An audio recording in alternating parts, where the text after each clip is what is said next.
આ તરફ અમદાવાદના સીજી રોડ પર આવેલી રેસ્ટોરાંમાં ગ્રાહકને કડવો અનુભવ થયો. રોટલી પીરસવાના વાંસના ટોપલામાં જીવાત નીકળી. ગ્રાહકે વાંધો ઉઠાવ્યો તો હોટલના સ્ટાફે ઉદ્ધતાઈથી વર્તન કર્યાનો પણ આરોપ છે.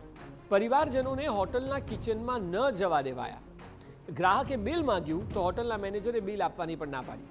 ગ્રાહકે અમદાવાદ કોર્પોરેશનમાં ફરિયાદ કરી દીધી છે.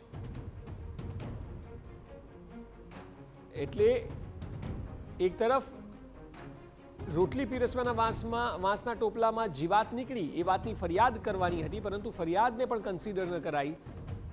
ઉદ્ધતાઈથી હોટલના સ્ટાફે જવાબ આપ્યો અને એ સિવાય કિચનમાં ન જવા દેવાયા. ત્યારબાદ બિલ પણ ન આપ્યું, મેનેજર પાસે બિલ માગ્યું. આ બધી બાબતોને લઈને ગ્રાહકે અમદાવાદ કોર્પોરેશનમાં ફરિયાદ નોંધી છે. વધુ માહિતી આપી રહ્યા છે સંવાદદાતા સચિન પાટીલ. સચિન, આખો મામલો જણાવો, કારણ કે એક તો ખાદ્ય વસ્તુમાંથી જીવાત તો મળી છે, એ ઉપરથી મેનેજર અને સ્ટાફ દ્વારા ઉદ્ધતાઈથી વર્તન પણ કરાયું. અક્ષય, સૌથી મહત્વની બાબત અહીંયા એ જ છે કે લોકો જ્યારે રેસ્ટોરન્ટમાં જાય છે ત્યારે એ એની બ્રાન્ડ એના આધારે જતા હોય છે. અને આ જે રેસ્ટોરન્ટ છે, રેસ્ટોરન્ટમાં જ્યારે એડવોકેટ ગયા, જે પરિવાર છે, પરિવાર ત્યાં ગયું ત્યારે એમણે જોયું કે રોટલી જે વાંસના ટોપલામાં પીરસવામાં આવી રહી છે, એ રોટલી એ વાંસના ટોપલામાં જીવાતો છે અને એ જીવાતો જે છે એના લઈને એમણે સવાલો પણ કર્યા, પરંતુ સ્ટાફ અને મેનેજર છે એમના દ્વારા ઉદ્ધતાઈ ભર્યું વર્તન કરવામાં આવ્યું. કોઈ પણ પ્રકારનો જવાબ વ્યવસ્થિત ના આપવામાં આવ્યો અને સાથે જ સાથે જે રેસ્ટોરન્ટ છે એનું જે કિચન છે ત્યાં જવાની પણ એમણે જ્યારે વાત કરી ત્યારે એમને ત્યાં પણ જવા દેવામાં આવ્યા. અને સૌથી મહત્વની બાબત અહીંયા એ છે કે જે બિલ છે એ બિલ પણ એમને આપવામાં આવ્યું નહીં. એટલે આખો જે મામલો છે, મામલો પરિવાર છે એમના બાળકો સાથે ત્યાં ગયા હતા અને પરિવાર છે એમના દ્વારા એએમસીમાં આ બાબતે ફરિયાદ કરવામાં આવી છે. અક્ષય. જી બિલકુલ સચિન, આભાર સમગ્ર માહિતી બદલ. તો આપણી સાથે એ ગ્રાહક પોતે દુષ્યંતભાઈ રાઠોડ જોડાયા છે. દુષ્યંતભાઈ, આપ જણાવો, શું થયું હતું ત્યાં?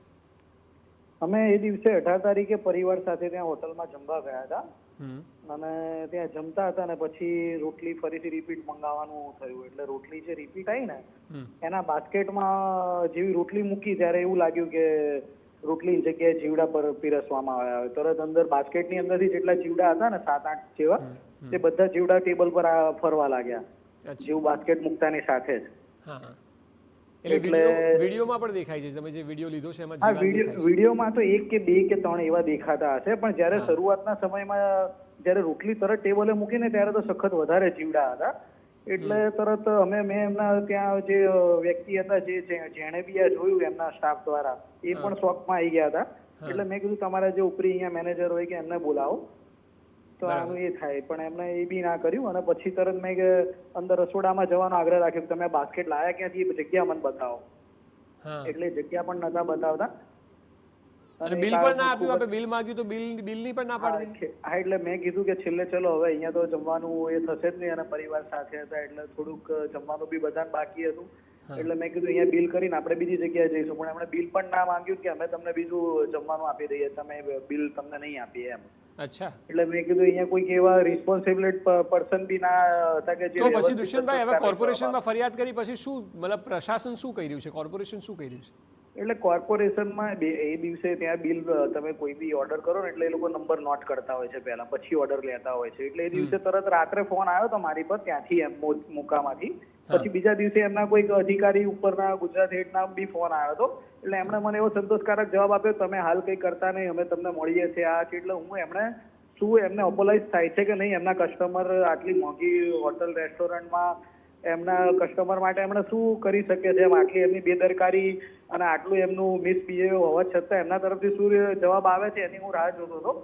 પણ તેમ છતાં એ લોકોનો આટલા દિવસ સુધી આવ્યો ને એટલે પછી મેં કોર્પોરેશનમાં ફરિયાદ કરી છે. એટલે કોર્પોરેશનમાં એક ફૂડ સેફ્ટી અધિકારીનો મને પર ફોન આવ્યો હતો. તમારા દુષ્યંતભાઈ, છેલ્લે જણાવવા કઈ રેસ્ટોરન્ટ છે સીજી રોડની? આ મોકા રેસ્ટોરન્ટ છે સીજી રોડ આગળ, એની 2 બ્રાન્ચ છે, બોડકદેવ અને આ, પણ અત્યારે અમે ગયા હતા ને એ સીજી રોડ વાળી બ્રાન્ચ છે. યસ. જી દુષ્યંતભાઈ, આપની વાત રાખવા બદલ આભાર. તો દુષ્યંતભાઈ પોતે જણાવી રહ્યા છે કે સીજી રોડ પરની પ્રતિષ્ઠિત છે મોકા, ત્યાં એક્સપેન્સિવ ફૂડ મળે છે, લોકો જાય છે, પૈસા ખર્ચે છે, પછી પણ આ સ્થિતિ.